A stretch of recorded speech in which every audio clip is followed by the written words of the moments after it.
asalaamualeykum wa rahmatullah. Man la Seydina Ousmane Dramé bu la réveil des consciences. Comme ni ma leen ko waxee bis bu ne rek duñ toqi duñu tàyyi te yàlla képp a tax ñuy def, ndax boo ne way gëm yàlla nga surtout nga di jullit, am na ay mbir yoo xam ne bu xewee ci communauté bi nga xam ko danga war def alerte bi nag ba ma ko dal def yàgg na depuis Abdoulaye Wade. maa ngi koy kaas te jàkkaarloon naa ak moom wax ko muy mbir yoo xam ne dafa ne ci biir communauté bi te du ay caaxaan, maanaam consommer des produits inconsommables. lu ci demee ne dëwlin ji nga xam ne Chine lay jóge, nga xam ne ñu ngi ko liggéeyee les rejets des abattoirs, maanaam yàpp der yi nga xam ne dañ koo for wala mooy ay des ñu jëlee ko ci abattoir bi. Parfois de l'huile de caniveau. Huile de caniveau da ngeen koy google ngeen xool ko, da ngeen di ko chinois yi récupérer pour delloosi ko mu doon huile.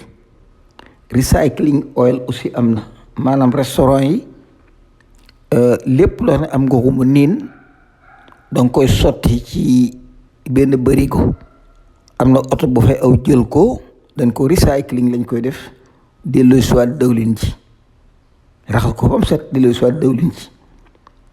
muy diw goo xam ne mbaam lañ ci saaf ak yeneen lañ ci def.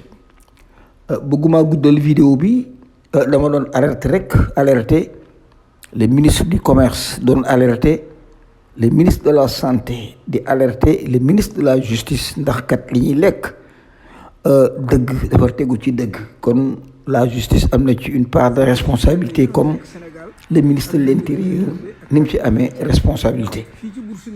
dafa neexul nga ne ab jullit nga, ajjuma jot nga dem ca jumaa ja wala bisub it ngay julli ci, mu wóor leen ne yow ceeb bi nga añee diw gépp diw mbaam la.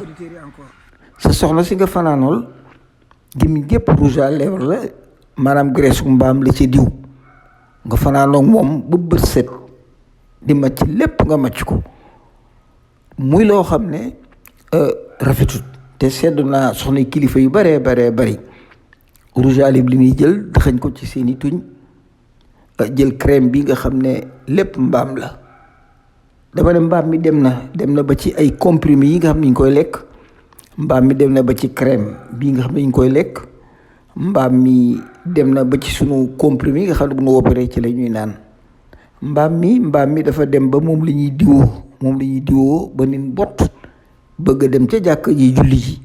loolu ku ne xam ne ne yenuwul maanaa, kenn ku ne xam ne ne yenuwul maanaa ngay soxna si kilifa, mu wóor leen ne jumaay tey jii sa soxna sa boroom kër a koy jiite, nga duy say tuñ rouge à lèvres jox ko mu fanaane ko màcc ba bët set, nga xëy tegal ko beurre boo xam ne graisse ku mbaama nga ca, mu ndikk ca ba suur.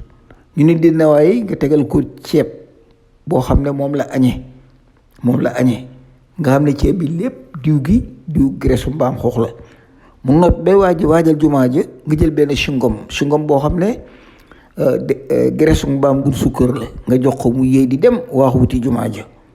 yooyu dafa tegginuwul. boo dem julli te xam ko, te xëy na ñoom xamuñu ko, nga wax leen. chrétiens yi sax bëggewuñ ñi mbaam.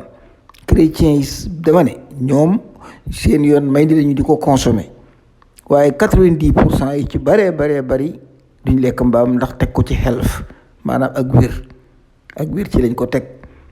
kon nun en tant que des musulmans, dama ne Aziz Ndiaye dawlin ji ngay dugal ci réew mi baaxut.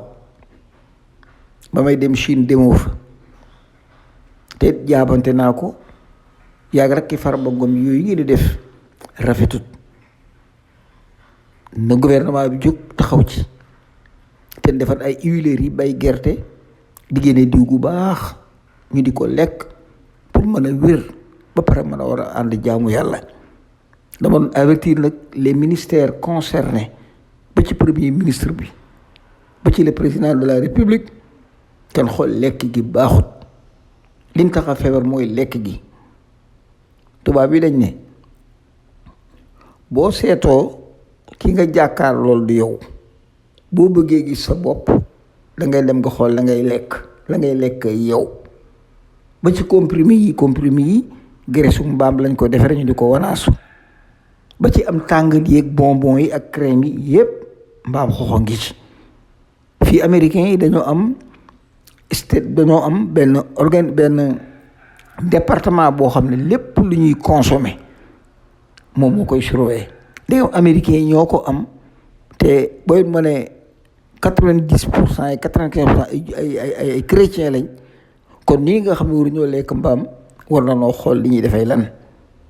danaa leen tegal nag benn vidéo ngeen seetaan ko ba ma ko defee yàgg na vidéo bii ba ma ko liggéeyee yàgg na ñu bëri nag seetaan nañ ko. j'ai reçu beaucoup de compliments ñu bëri woo nañ ma ci wax waaye lii ma def moo am imam daal defe naa ne wërta mën a consommer ceeb boo xam ne du mbaam lañ ko rosé nga lekk ci ba suur di ki ŋàpp ab xutba din xutba loolu tax xutba yi jàlluñu xutba yi duñ dem mukk ndax li ci biir yi baaxut. kon bismillah ma tegal leen vidéo bi nu bokk ko seetaan. asalaamaaleykum wa rahmatullah man la Seydina Ousmane Dramé bu la réveil des consciences. dañu del siwaatoon rek comme ni koy faral defee à chaque moment ndax société bi dañ ko bokk mu yaatu ñu am fi njaboot war koo surveiller war ko waxtaane war a seet nu koy bokkee jëf ba kenn ku ci nekk doo laal sa morom. tey nag fan yéen waxoon naa ak yéen jëmmi ko ci mbirum lekk gi te liñ lekk dara baaxu ci bi yoon damaa ñu ci cosmétique bi dara baaxu ci cosmétique bi lépp mbaam la dama bëggoon ñu seetaan vidéo yi ba noppi loolu kon waxtaan. Ça, c'est le travail de Bruno. Il est directeur des abattoirs d'Ussel en Corrèze. Une fois les morceaux consommables vendus, il trie le reste. Vous voyez ces boyaux qui vont être utilisés pour faire des cordages des guitares, des violons ou autres. Voilà une des autres utilisations qu'on peut faire avec le porc.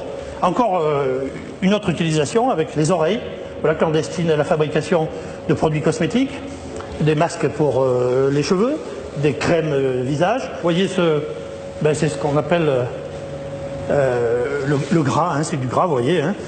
Je vous fais noter l'aspect gras et très tendre de cette partie du porc et qui eh bien, se destine à fabriquer le rouge à lèvres que ces dames utilisent grassement et qui vous permet, lorsque vous vous embrassez, d'avoir un porc entre vous. Aujourd'hui, c'est justement du gras que Bruno doit livrer à un laboratoire cosmétique. Nous n'avons pas été autorisés à filmer cette étape de la transformation du porc, mais dans cette pharmacie, la propriétaire nous confirme qu'on trouve bien du gras de porc dans les rouges à lèvres. Pratiquement tous les rouges à lèvres sont faits avec de la gélatine porcine. Et dans une pharmacie, du cochon, on n'en trouve pas que dans les cosmétiques. On trouve des médicaments à base de porc, soit le médicament en lui-même, soit l'enveloppe du médicament qui est composée de gélules. Chaque fois, comme vous pouvez le constater, on a cette pellicule est faite à base de gélatine. Si vous ne mangez pas de porc pour des raisons religieuses, pas de panique. Gabriel Elfassi est rabbin en banlieue parisienne. Il est très clair, quelle que soit la religion, quand il s'agit d'un médicament, il n'y a aucune interdiction. Toute religion qui se respecte se doit de soigner ses malades. Donc à partir du moment où il y a, on va dire, un remède qui a été prescrit par son médecin, que cela contienne une matière grasse animale qui est infime, qui est presque, on va dire, inexistante, il n'y a aucun problème, on peut avaler donc ce genre de médicament. Je prends l'exemple de la gélule, bien sûr. Le cochon est donc omniprésent dans notre vie quotidienne. Désormais, vous regarderez vos pilules, vos crèmes hydratantes ou vos rouges à lèvres. waaw loolu noo ko bokk déggandoo Chine it boo fa demee loolu la li ci sama ngi ko def seen def leen recherche yi xool ndax kat seen diine war na leen koo jaral te gouvernement bi aussi jël seeni responsabilité ndax lépp loo xam ne jàll na te jàllul ci yoon ñoom daañu yanu ci bàkkaar bi lu baree bare ndax kat ñoom ñoonu doy ba njër réew mi jox leen kon war nañoo xool li ñuy lekk mooy lan ak li ñuy naan mooy lan waaw kon ni yemale ko foofu te mu di leen soññi nag ngeen def ay recherche te xool te soññi gouvernement bi mu jóg ci ñu benn département spécial boo xam ne mooy surveiller li ñuy lekk ak li ñuy naan mooy lan ndax kat ci suñu wér-gu-yaram la bokk suñu diine la bokk suñu aal la bokk it moo tax gouvernement bi mënu ko tàngamlu kon may ziare ñëpp jàmm di baro àq nag bu baax yal nañ buur yàlla sutural te jéggal nu suñuy bàkkaar jaa ngeen jëf